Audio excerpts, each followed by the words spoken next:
कुछ लोग होते हैं इस दुनिया में जिनका नाम बहुत होता है और कुछ लोग होते हैं जिनका काम कमाल का होता है। मैं आपको हिंट देता हूं, फिर आप बताना कौन हो सकते हैं। उनका एक YouTube चैनल है जिसपे 35 लाख से ज्यादा सब्सक्राइबर्स हैं और 19 करोड़ से ज्यादा व्यूज हैं। वो क्या करते हैं, एक बुक को पढ़ते हैं, जिस बुक को पढ़ने में हो सकता है आपको 4 घंटे लगे, 5 घंटे लगे, उस बुक को पूरा वो पढ़ते हैं, फिर उसकी समरी बनाते हैं और शॉर्ट में 10 से 15 मिनट के अंदर अंदर उस समरी को आप लोगों के साथ में शेयर करते हैं। ये book exactly. Let's give a big round of applause for the one and only Mudassir Khan.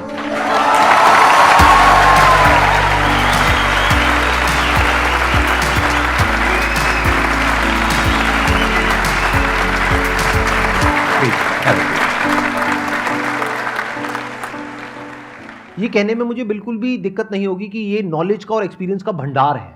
जिस लेवल से इन्होंने शुरू किया है और आज जिस लेवल पर ये है, स्क्रैच से शुरू किया कुछ साल पहले, 6 साल पहले आई थिंक, राइट। और आज ये जिस तरह का ये काम कर रहे हैं, जिस लेवल पे काम कर रहे हैं और लाखों करोड़ों लोगों की जिंदगी को इन्फ्लुएंस कर रहे हैं, वो अपने आप में एक बहुत बड़ी इंस्पिरेशन है। आप बताएंगे आपकी स्टोरी क्या है, मतलब आपकी शुरुआत कैसे हुई, कब हुई, ये बुक्स में आपका इंटरेस्ट कहां से आया और कैसे आया? बुक्स में इंटरेस्ट बचपन से पापा की वजह से आया। पापा ने पहली बुक मुझे ला कर दी थी, एक मैजिक ट्रिक्स की बुक थी। मैं वो पढ़ता था और ड्राइंग होती थी, फोटोज़ भी नहीं होते थे उसमें, और वो ड्राइंग देख के मैं भी वो ट्रिक्स बनाता था और घर में बताता। प्रैक्टिकली करते थे, सबको दिखाते थे। उसके बाद वो बुक तो ख़त्म हो गई, सब बना लिए, सब बता दिए। पापा से वो ला ली बुक, पापा मुझे लेके चले गए बुक शॉप पर, 3-4 बुक्स और लेके आए। तो ऐसे ये बिल्ड हुआ रीडिंग में इंटरेस्ट। फिर उसके बाद आपने और बुक्स पढ़नी शुरू करी। बुक्स पढ़नी फिर ये आइडिया कहाँ से आया आपके अंदर? क्योंकि आई थिंक 2016 में आपने अपना YouTube चैनल शुरू किया था ये बुक के नाम से। हाँ। तो ये आइडिया कहाँ से आया आपके अंदर, कहाँ से आया कि मैं ये समरी बनाऊं? और ये जो मैं फंसा हुआ था असल में 2003-4 की बात है। हम लोगों ने एक बिजनेस शुरू किया था, न्यूज़ एजेंसी। तो न्यूज़ देखिए, कुछ बिजनेस ऐसे होते हैं दुनिया में जो कभी बंद नहीं होते। न्यूज़ चैनल्स हैं, न्यूज़ एजेंसीज हैं, न्यूज़पेपर्स हैं, कभी भी बंद नहीं होते। 365 डेज इसमें काम होता है। पापा 18 दिन तक वेंटिलेटर पे थे हॉस्पिटल में उस दिन, तब भी पूरे 18 दिन मैं काम ही कर रहा था। उनकी डेथ हो गई, तभी मैं काम कर रहा था। उसके बाद एक मैंने न्यूज़पेपर में ऐड देखा, एक बुक फेयर लगा हुआ था। मैं चले गया और किलो से बुक्स मिल रही थी वहाँ। किलो के भाव से मिलती थी? किलो से बुक। ये मैंने पहली बार सुना है। ऐसी भी कोई बुक फेयर होती है? हाँ, एक बुक फेयर थी किलो से, एक रद्दी जैसा था वो, किलो से बुक्स। तो आप बेच भी सकते हैं, खरीद भी सकते हैं। हाँ, तो और मैं कलर ब्लाइंड हूँ। पीले कलर की एक बुक, मुझे कवर अच्छा लगा यार, येलो कलर में कलर ब्लाइंड। तो वो बुक थी use what you have got, Barbara Corcoran उसके ऑथर हैं। तो बारबरा भी यही प्रॉब्लम फेस कर रही थी जब उन्होंने बिजनेस शुरू किया था, कि वो अपना काम डेलीगेट नहीं कर पा रही थी। तो वो लिखती हैं कि देखिए, आप कभी भी अपने जैसा 100% ढूंढने जाओगे, नहीं मिलेगा कोई भी। आप जितना कर रहे हो, आपके 80% भी कोई कर रहा हो, वो काम उसे दे दो। यहाँ से मेरे ताले खुल गए दिमाग के। तब मैंने सोचा अब बुक्स का नॉलेज शेयर करेंगे। बुक्स में इतना पावर है, कोई एक बुक का एक आइडिया आपकी ज़िंदगी कंप्लीटली बदल सकता है। तो मैं वहाँ से निकला तो मैं यहाँ पहुँचा हूँ। अभी तो आगे, बहुत आगे जाने वाले हैं आप। Let's give big hand for him. ये छोटी चीज नहीं है, ये पहली बार एक पब्लिक प्लेटफॉर्म पर आए हैं और यहाँ पर आकर के बोल रहे हैं। इसके लिए बहुत करेज चाहिए।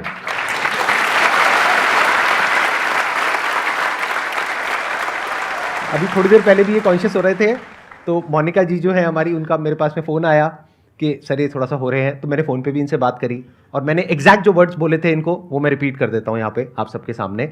आपका एक भाई है जिसके साथ में आप बैठ रहे हो और बात करने वाले हो। भूल जाओगे यहाँ पे कोई ऑडियंस है, और जो ऑडियंस है वो भी सब भाई बहनें हैं। अगर आपको बहनें बोलने में कोई दिक्कत ना हो तो कोई दिक्कत नहीं।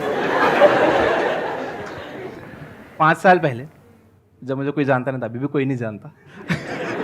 अब जानेंगे, अब जानेंगे इस वीडियो के बाद में, अब सब जानेंगे। 5 साल पहले कुछ 3-1 हज़ार सब्सक्राइबर्स थे।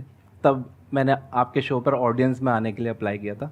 तो आपने ऑडियंस में तो नहीं बुलाया, गेस्ट में बुलाया।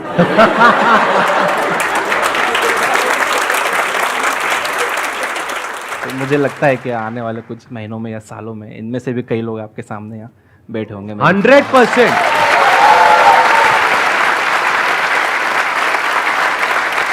सच बताना, अंदर तक किसको लग रहा है कि आने वाले 5 साल बाद वो इंसान यहां पर बैठा होगा या बैठी होगी?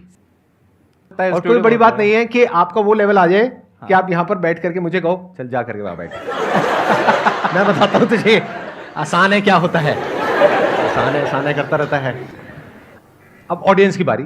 सर जैसे कि आपको बुक्स रीड करने का बहुत शौक है सर, मुझे भी बहुत है, बट सर जो मोटिवेशनल बुक्स होती हैं जिसमें कोट्स बहुत सारे होते हैं, तो उसको रियल लाइफ में कैसे इम्प्लीमेंट किया जाए जिससे कि हम मोटिवेट रहें? देखो, बाहर से आने वाली मोटिवेशन टिकती नहीं है जब तक मोटिवेशन अंदर से ना आए। अंदर से मोटिवेटेड रहने के लिए जो आपके गोल्स हैं उन्हें छोटे छोटे पार्ट्स में बांट लो, और छोटे छोटे गोल्स अब जब आप पूरे करते जाओगे ना, आप खुद मोटिवेटेड फील करोगे। मेक योर बेड एक बुक है, उसमें ऑथर बता रहे हैं सबसे पहले सुबह उठकर अपना बिस्तर ठीक करो, तो it will get you motivated for the day. और दिन खराब भी गया था आपको, घर आकर रात में बिस्तर तो अच्छा मिल रहा है सोने के लिए।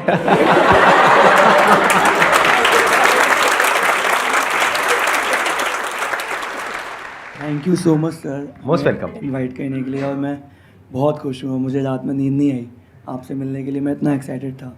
सर मेरा क्वेश्चन आप दोनों से ही है कि सर्वाइवल तो सभी कर रहे हैं, बट एक बार जब सक्सेस मिल जाती है और सक्सेस की हाईएस्ट पीक पे पहुंचने के बाद डाउन टू अर्थ कैसे रहना है, उसका क्या सीक्रेट है? आप ये सवाल पूछ रहे हो, टॉन्ट मार रहे हो? नहीं सर, मैंने देखा है सर, बहुत लोग सक्सेस मिलने के बाद ना कितनों को वो समझ आया मैंने क्या कहा है?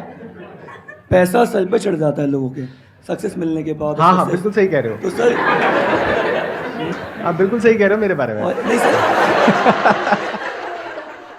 एक ना एक दिन तो सभी सक्सेसफुल हो ही जाएंगे अगर सर को फॉलो करेंगे, बट मैं ये जानना चाहता हूँ कि सक्सेस किसी भी फॉर्म में अगर मिलती है तो उस पर्टिकुलर जो सक्सेस, जैसे किसी को नॉलेज बहुत हो जाए तो उसको नॉलेज का घमंड ना आ जाए, तो उसके लिए भी वो डाउन टू अर्थ कैसे है?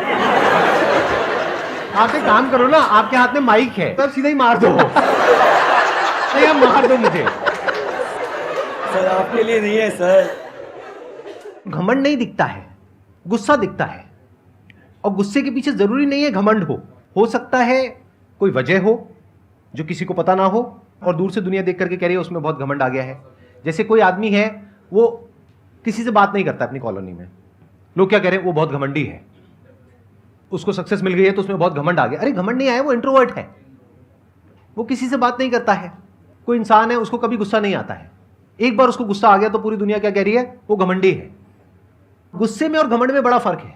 जैसे पहले के जमाने में आपने कहानियां सुनी होगी, ऋषि मुनि होते थे, अपनी तपस्या कर रहे हैं, शांति से बैठे हैं, अपना काम कर रहे हैं, कोई आया उनकी तपस्या भंग करके चला गया तो उन्होंने उसको श्राप दे दिया, तो उनको गुस्सा आया ना, तो क्या वो घमंडी है? बहुत थिन लाइन है जिसको हम समझ नहीं पाते। बहुत ही थिन लाइन है जिसको हम समझ नहीं पाते हैं। यस। और उसको समझना बहुत ही कॉम्प्लिकेटेड है, क्योंकि उसमें इतने सारे फैक्ट्स इन्वॉल्व हैं जिसमें से 99% फैक्ट्स तो सामने वाले को पता ही नहीं होते हैं। यानी आपके पड़ोसी के बारे में 99% बातें हैं जो आपको पता ही नहीं है, और आप 1% के बेस पे उसको जज कर रहे हो। मतलब कि अपना ध्यान अपने काम पर रखो, और दुनिया का जो काम है वो उन पे छोड़ दो। दुनिया का काम है आपके काम में कमियां निकालना, करेक्ट। आपका काम है अपने काम को अच्छे से करना। करेक्ट। तो आप अपना काम करो, दुनिया को उनका काम करने दो। और जैसे आपने बताया शुरू में कि अगर कोई ज़्यादा बात नहीं करता किसी से तो ज़रूरी नहीं घमंडी, वो इंट्रोवर्ट हो सकता है। मैं भी इंट्रोवर्ट हूँ, और मुझे भी अभी रिसेंटली पता चला है कई लोग घमंडी बोलते हैं। ध्यान से समझना, यहाँ पे एक बहुत बड़ा पॉइंट है। जो लोग इनको घमंडी बोलते हैं और घमंडी समझते हैं, क्या मनी मन उनको इनके ऊपर गुस्सा नहीं आएगा, इनसे जेलसी नहीं होगी, उनको बदला लेने की भावना नहीं आएगी इनकी तरफ, उनके मन में, जबकि इनके मन में उनके लिए कुछ भी नहीं कुछ है, भी नहीं है, बट उनके मन में आ चुकी है। अब उसका क्या इलाज है? ये दुनिया ऐसी ही है, तो दुनिया को दुनिया के हाल पे छोड़ दो।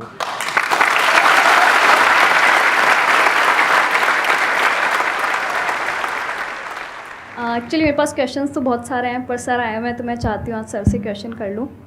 मेरे को भी काफ़ी शौक है बुक्स पढ़ने का, और मैं रेगुलर पढ़ती हूँ, बट प्रॉब्लम ये आ जाती है कि जब ज़्यादा बुक्स पढ़ते हैं तो वो बहुत सारी चीज़ें दिमाग में आ जाती है, तो कन्फ्यूज़न हो जाता है कि क्या चीज़ पकड़ के रखें, क्या छोड़ दें। पढ़ करके हम कंफ्यूज हो गए कि ये सही है या वो सही है, हाँ, या वो बुक इसी टॉपिक के बारे में ये कह रही है और दूसरी बुक कुछ और कह रही है। फिर हम सर के वीडियोस देखते हैं तो वो तो बिल्कुल ही अच्छे होते हैं और डिफरेंट होते हैं। तो सर को भी कमेंट्स आते, सर पहले आप ऐसा बोलते थे अब ऐसा बोलते हो। हाँ, राइट। मेरे को भी ये सर, कमेंट्स but आते हैं। आपका वही तो ना, पहले आप कुछ अलग बोलते थे और अभी ऐसा नहीं कि कुछ गलत बोलते थे। नहीं, आप भी बोल लो, कोई बात नहीं। नहीं सर, मैं तो हुई पंचिंग बैग, जो आपका जो लेवल है लाइक अ पंचिंग बैग, जो आएगा मार करके चला जाएगा। मारो नहीं मुझे, सर, मारो। बिल्कुल नहीं, मैं पॉजिटिव वे में बोल रही हूँ, आपकी वीडियोस में भी अब फ़र्क तो आया ही है ना सर। पहले आप आप मेरी तारीफ कर रहे हो, बुराई कर रहे हो? सर मैं तारीफ कर रही हूँ, अब अच्छा, बहुत तारीफ अच्छे कर रहे वे में, मतलब अब तो ठीक है। लेवल हाई हो गया। पता नहीं लगता आजकल कौन क्या कर रहा है, पूछना पड़ता है। हाँ, देखिए किसी भी बुक की बात को ब्लाइंडली बिलीव तो नहीं करना चाहिए। आपके पास एक दिमाग है तो अपना दिमाग भी चलाना चाहिए। और मैं तो ये मानता हूँ ज़्यादा बहुत सारे सेल्फ हेल्प बुक्स पढ़ने की ज़रूरत नहीं है। एक बुक है थिंक एंड ग्रो रिच, और मुझे ऐसा लगता है कि वो सभी सेल्फ हेल्प बुक्स की मदर है, बाप है। In terms of financial success, अगर फाइनेंशियली आपको सक्सीड होना है तो सेल्फ हेल्प बुक्स जितनी भी हैं, आई एग्री। हाँ, उसके बाद जितनी भी सेल्फ हेल्प बुक्स आई हैं, चाहे वो पावर ऑफ सबकॉन्शियस माइंड हो और भी जितनी, वो सब ऐसा लगता है कि थिंक एंड ग्रो रिच को देखकर ही लिखी गई है। दैट्स अ टेम्पलेट एक तरह से, थिंक एंड ग्रो रिच। और इस बुक का मेरी लाइफ पे भी बहुत बड़ा असर हुआ था। देयर वाज अ पॉइंट जहाँ पर मैंने पिवट किया था, यानी मैं एक पॉइंट पे स्टक था, तो इस बुक ने मुझे एक नया पर्सपेक्टिव दिया था, जहाँ से मेरे करियर में एक मेजर शिफ्ट आया था। आप बताइए क्या करें, कंफ्यूजन हो जाए ऐसा तो?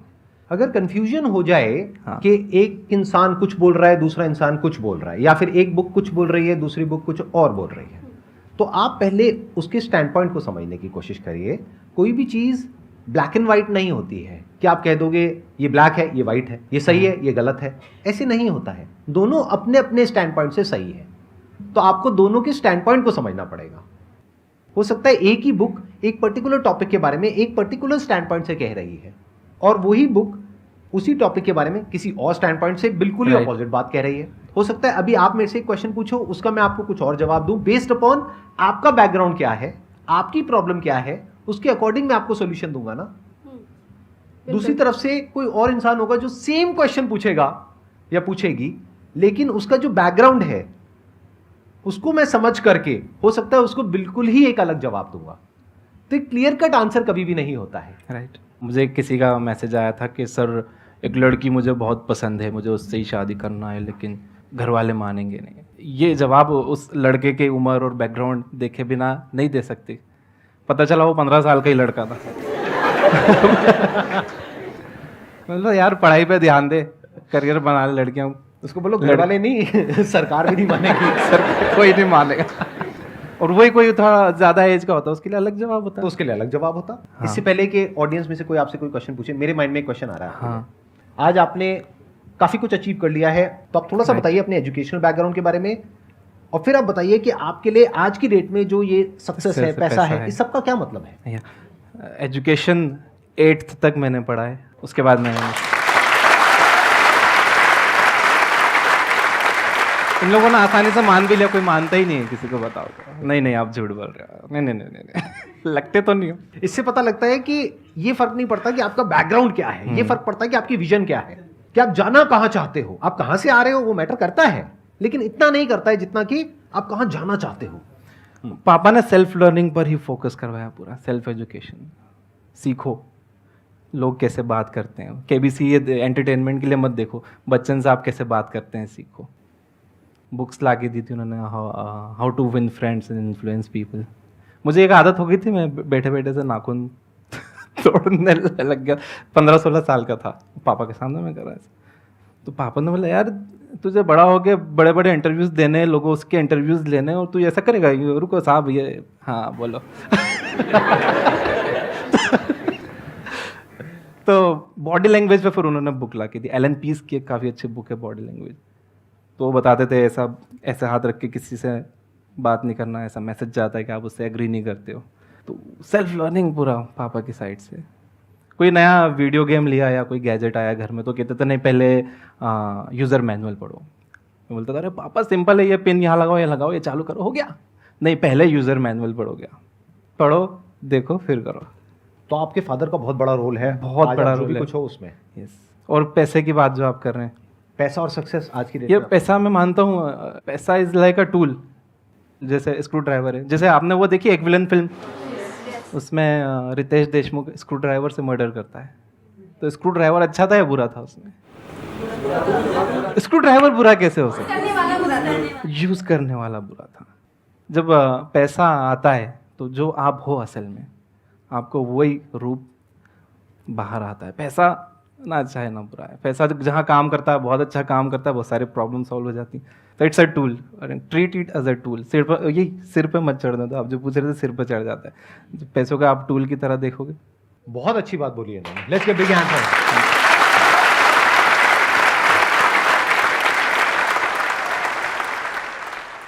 हेलो, अच्छा, ओके, नमस्ते लिप सर। रीड करेंगी, ओके।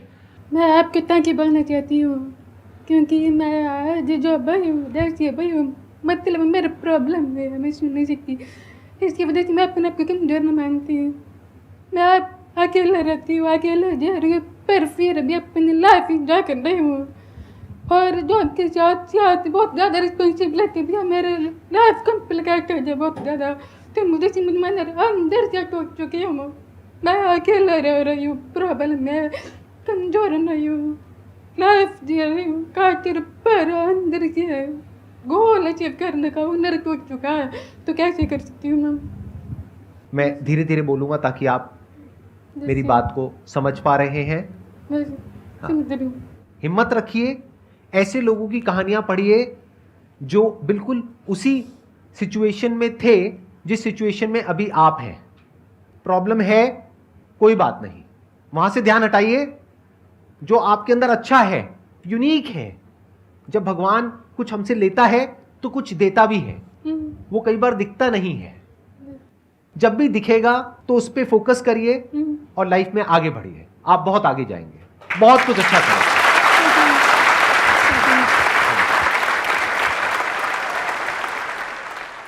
मुझे पूछना है मोटिवेशन के ऊपर। मैं बहुत ही इमोशनल पर्सन हूँ। मैं अपने डियर वंस को लेकर बहुत जल्दी घबरा जाती हूँ। अभी तक ये फीलिंग मुझे अभी मैं शिवर कर रही हूँ पूछते हुए, जो मैं आपसे पूछने वाली हूँ। आई एम सॉरी, मैं आपको रिमाइंड करा रही हूँ। जब आपके फादर वेंटिलेटर पे थे, आई नो कि वो टाइम बहुत स्ट्रगलिंग रहा होगा आपके लिए, आप शायद कुछ अचीव भी करना चाह रहे होंगे। तो क्या आप मुझे प्लीज़ थोड़ा इंस्पायर करेंगे, आपने कैसे उस टाइम को डील किया, कैसे मोटिवेशन हुई? उस टाइम मैंने कैसे डील किया, देखिए यार, टूट जाता है इंसान, डील क्या करेगा उससे। It takes time to recover. और रिकवर ज़िंदगी भर नहीं हो सकते, आप हमेशा कमी लगेगी। क्या आपने भी किसी अपने को खोया है? सर ऐसा हुआ नहीं, बट मैं डरती हूँ। डरते हो कि ऐसा हो गया तो? हाँ सर। एक तो ये आपको एक दिमाग में बात बिठा के रखनी चाहिए कि कोई भी आपके साथ हमेशा रहने वाला नहीं है। आप रिमाइंड कराते रहना चाहिए, हर चीज़ टेम्प्ररी है। आप भी, मैं भी, हमारी फैमिलीज भी, हर रिश्ता टेम्प्ररी है। तो ये आप खुद को रिमाइंड कराते रहना चाहिए। Good morning sir. पहले गुड गुड मॉर्निंग। मॉर्निंग जी। जोश होता है कि नहीं यार किताब पढ़ लूँगा, एक दो किताब, एक दो लाइन पढ़ता हूँ, एक दो टॉपिक थोड़ा 2-4-5 पेज पढ़ता हूँ, फिर एक दो दिन के बाद फिर ठंडा हो जाता हूँ। इनको ना थोड़ा सा गर्म कर दो आप।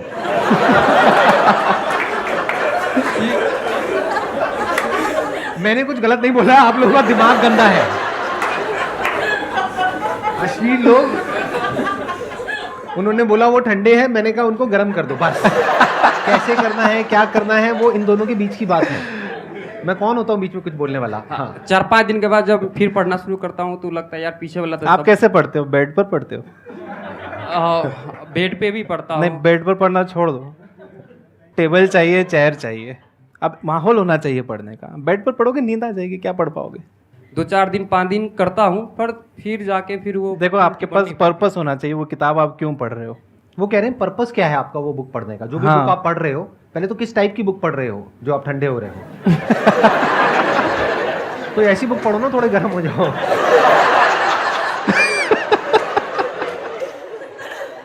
मैं एक इंसान की प्रॉब्लम का सॉल्यूशन निकाल रहा हूँ हंसते खेलते, मतलब आप उसका कुछ और ही मतलब निकाल रहे हो। क्या मतलब किस तरह की बुक पढ़ रहे हो, उसका पर्पस क्या है? Sir think and grow rich ये भी पढ़ रहा है एक साथ ही ना, ये भी हो जाती है इशू कि एक साथ ना 2 बुक ले लेता हूँ, जैसे थिंक एंड ग्रो रिच और एक दूसरी बुक कौन सी है? गुड डैड बैड डैड जो है, ये वाली। रिच डैड पुअर डैड की आप बात कर रहे हैं? Sorry, rich dad poor dad. क्या पता हो। मैंने कहा बहुत मस्ती होती है यार। तो अच्छा, तो आप अभी पढ़ रहे हो थिंक एंड ग्रो रिच। हाँ सर। तो अमीर क्यों होना चाहते हो भाई साहब? क्या करोगे अमीर होकर के? अमीर तो सर सब होना चाहता है, अमीर बनने का भी इतना कीड़ा नहीं है ना अंदर। कीड़ा तो सर बहुत है। कीड़ा थोड़ा ठंडा है, कीड़े को गर्म करो। आपको कुछ कहना है इनको, मतलब वही कीड़ा ठंडा है। हाँ, कभी कभी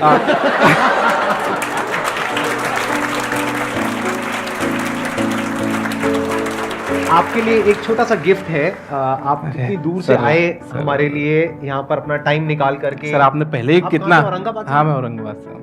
thank you so much, it means a lot to me and my entire team. ये हमारी पूरी टीम की तरफ से, हमारी पूरी फैमिली की तरफ से आपके लिए एक छोटा सा गिफ्ट है। Thank you so much.